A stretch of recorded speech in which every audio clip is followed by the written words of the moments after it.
शेतकरी कामगार पक्षाच्या रॅलीला आता सुरुवात झालेली आहे।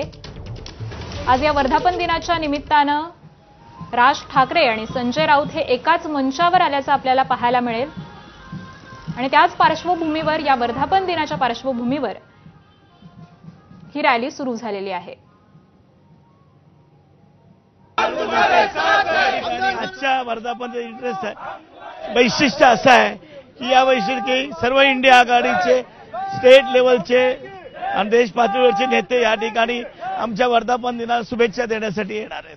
सर, आज महाविकास आघाडीचे नेते इथे उपस्थित, मात्र प्रत्यक्ष राज ठाकरेंना सुद्धा तुम्ही इथं बोललाय, त्यामुळे थोडंसं आश्चर्य व्यक्त केलं जातंय। नाही, जे आजचं वातावरण महाराष्ट्रामध्ये आहे की मराठी हे राहिलं पाहिजे आणि महाराष्ट्र हे मराठी भाषेचं राष्ट्र आहे। भाषाराज प्रांतप्रतिष्ठा केली त्यावेळेला भाषेला महत्त्व देण्यात आलं होतं आणि त्यामुळे राज ठाकरे आणि ठाकरे बंधूंनी जी भूमिका घेतलेली आहे ती भूमिका स्वागतार्थ आहे, महाराष्ट्राच्या हिताची आहे आणि त्यामुळे आम्ही सर्व जे महाविकास आघाडीचे घटक पक्ष आज त्यांच्याकडे सामील झालो।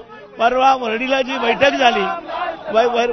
बैठक झाली त्या बैठकीमध्ये आम्ही सर्वांचं स्वागत केलं आणि आम्ही तिथे जातीने सर्व पक्षाचे नेते हजर होतो।